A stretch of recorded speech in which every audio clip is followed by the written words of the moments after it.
Welcome to the 19th ESC Every Soldier Counts podcast.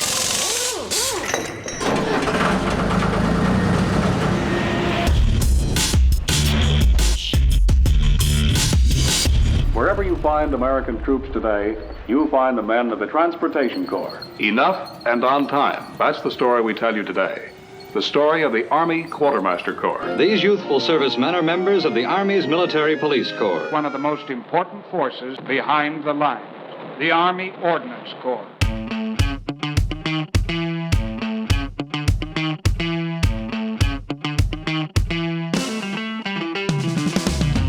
Welcome to the 19th ESC Every Soldier Counts podcast. Once again, I am Sergeant First Class Adam Ross, Public Affairs NCOIC for 19th ESC, and joined with me today is Mr. Philip Merchant, our Chief Safety Officer. Or what is your actual title? Maybe that. I normally put on business cards and things, Director of the Command Safety Office. I like that better too. Okay. Director of the Command Safety Office. That's right. Philip Merchant. Okay.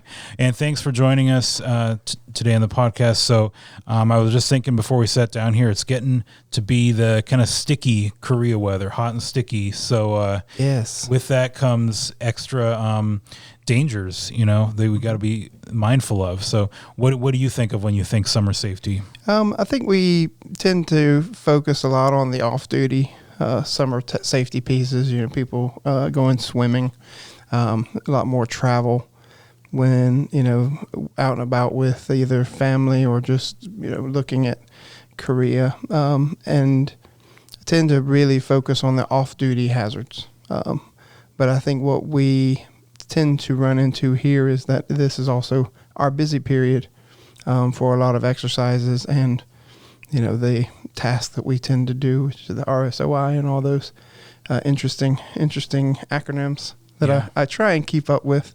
But sometimes I know what it is, but at the same time, sometimes I stumble over the letters. But, knowing that we have, vehicles on the road, doing a lot of missions here and there in support of always, really, and that we have vehicle operators who are, doing the 24/7 type of missions with our MPs, our CSSBs with MSCK, and our HHC, supporting all those things. We do have to. We are always busy, no matter what time of year it is. Yeah. And then we just get longer days and more daylight. And hotter weather. Yes. So yeah. So there are some heat related issues that we have to focus on too.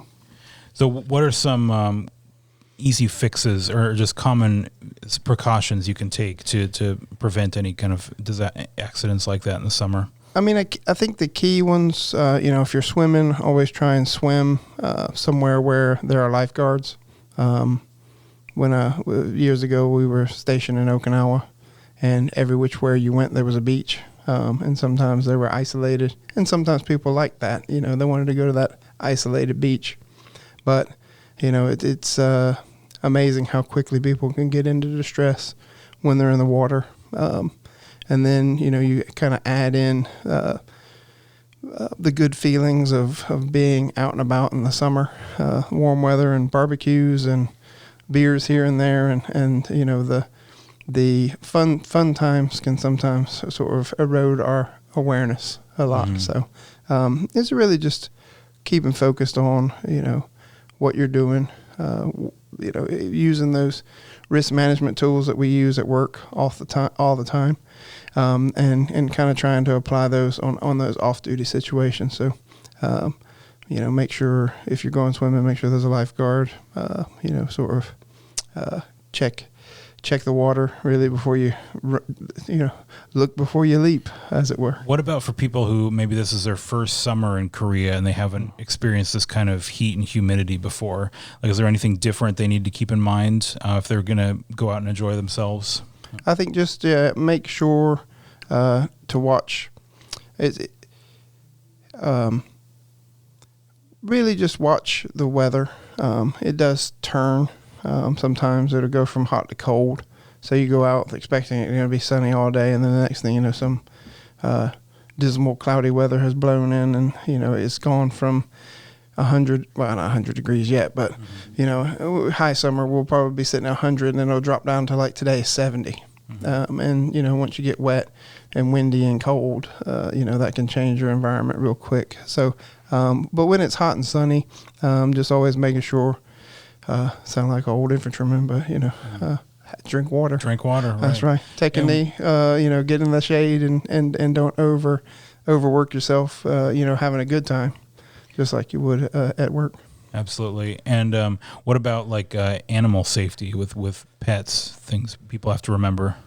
With pets, it's almost, if it's hot for you, it's hot for them. I think it's a cool bumper sticker I've seen sometimes. We have a cat at home, and I always kind of have to remember she's wearing a fur coat all the time, really. So if we're kind of getting warm, it's almost doubly warm for, let's put some coats on, and then maybe we can kind of feel what the temperature's like for the animal in the house. But just making sure we're taking out, similar, just bringing some extra water along, maybe a bowl or something, so that you can, when you have a stop and a rest, if you're walking a dog or something, making sure that they have an ability to get some water too, because they'll overheat quickly. So what other advice would you give commanders these days? I think really one of the few things we looked at, so we had our Safety and Occupational Health Advisory Council for second quarter. It's almost a couple of months now ago, looking at third quarter. And what we really were looking at is a preparation for the third quarter, like spike, they call it. So vehicle accidents is historically something that we see as an Army a spike in during third quarter, and really a lot of those tasks that we maybe attribute to just sort of normal business. Some of those complacencies kind of come into play. Here in Korea, we have the turnover time. And so third quarter is where they usually are starting to see that change. And so a lot of young soldiers are acting as a convoy commander. And they have not been trained to be, may or may not have been trained in that role. They may have seen it done a few times, but they're being thrust into that leadership role and going, okay, take charge of this and get it done. Because you were here a few months ago. Yes. Versus you've been here a year. So have you ever done this before? And, a lot of soldiers would be like, hey, I don't want to appear to not know a job. So get on, we'll get it done attitude. And sometimes it takes leader engagement to kind of come back down and be like, okay, walk me through your process. Let me know that you know what I think you know, and make sure that you're the right individual maybe to lead this convoy. So it's always important to be reassessing risk, after because conditions change. The couple of article that kind of came out with it, they're calling it, I'll say it's new, but it's something that's interesting, dynamic risk management.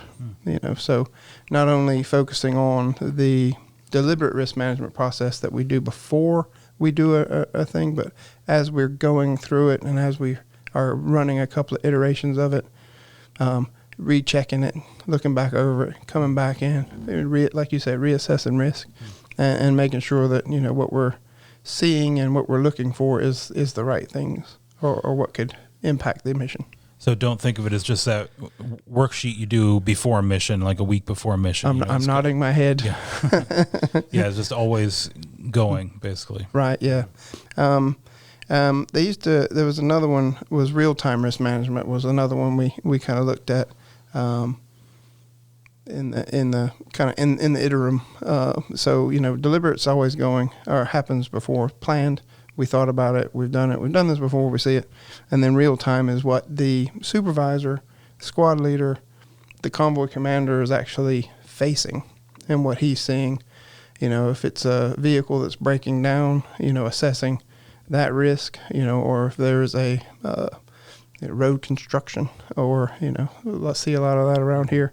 What we plan for has changed in some way, and I think really it's always about making sure that we give those young leaders the opportunity to feed back that to the commander, let him let him or her reassess that, and then let them focus on if they need to change that initial risk or that residual risk and make it a bit more of their focus.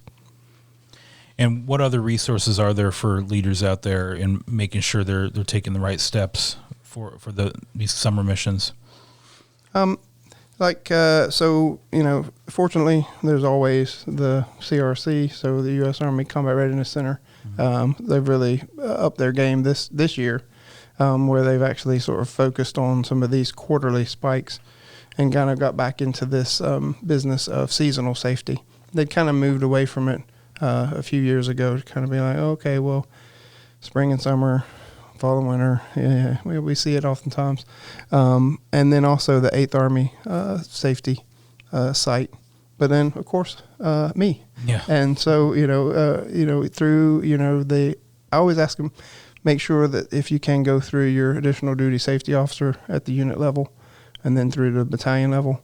That way, if there's something similar that's occurring at that unit's seeing, then they can actually assist them with actually seeing all the other units, and maybe it's something that needs to be spread.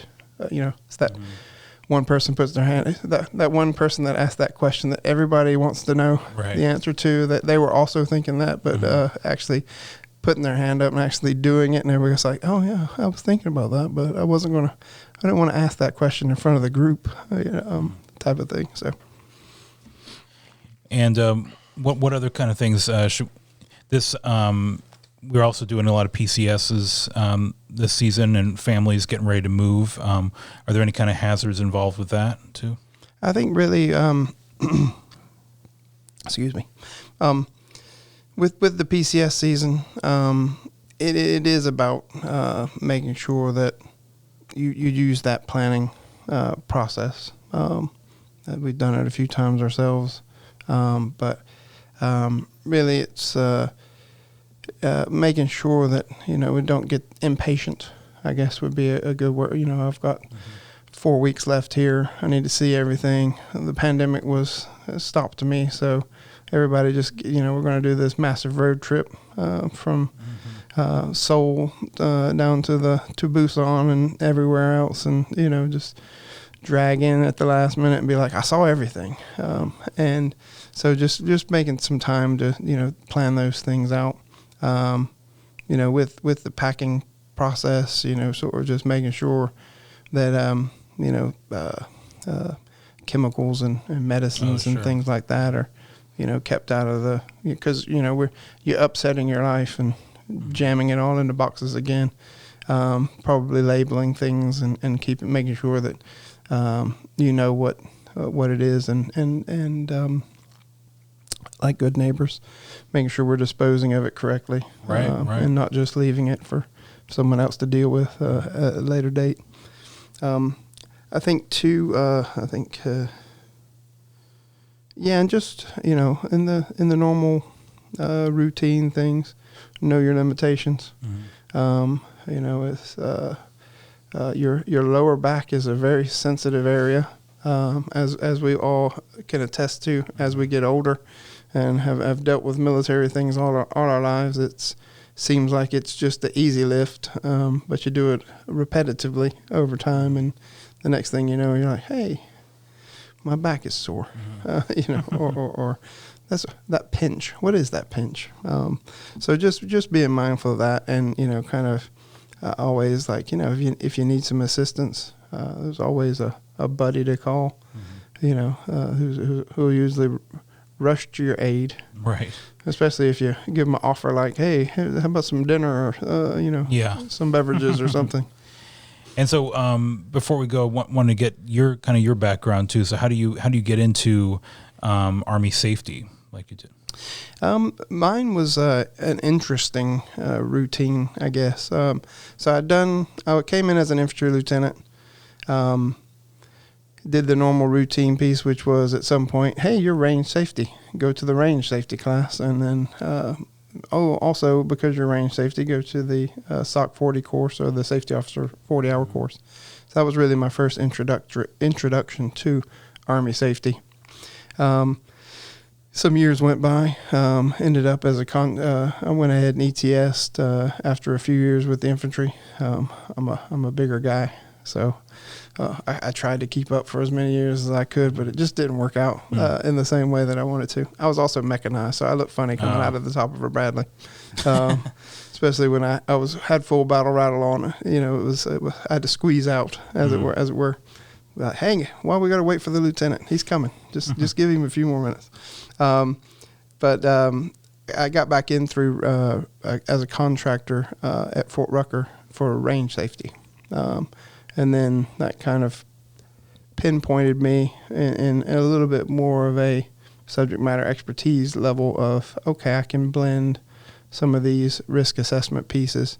I can, use some of my, let's see, what's a good way of saying it?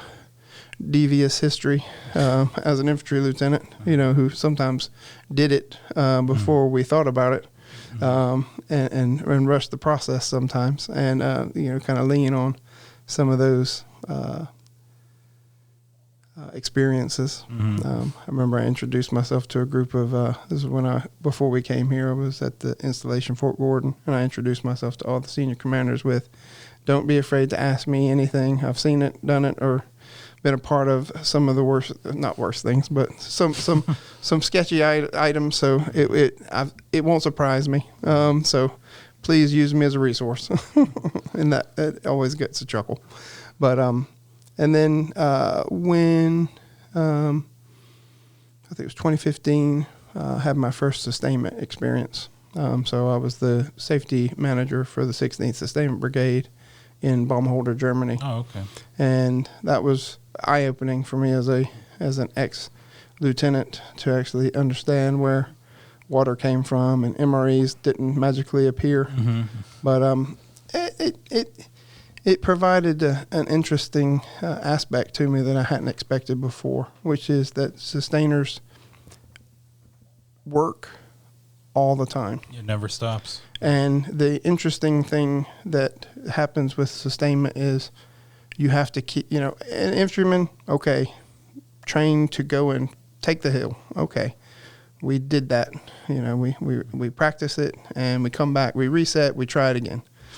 Sustainers, it's keep doing it over and over and over again until you either run out of stuff, run out of fuel, something breaks, or we kind of can't keep up with those things. And also I thought it was always interesting too is that training is just doing the same work in a field environment 24/7, right, a lot of the times. And and that was, it really kind of it spoke to me. So when I saw the ability to become the safety director for the Expeditionary Sustainment Command here in Camp Emory, Daegu, South Korea, I jumped at the chance because, I really enjoyed working with sustainers and assisting in that safety process because it's definitely interesting.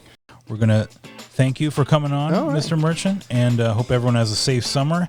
And like I said, there's plenty of resources out there so you can safely plan your missions during the summer, even if that just means going on vacation. So thanks again, Mr. Merchant, and thanks for listening to Every Soldier Counts podcast.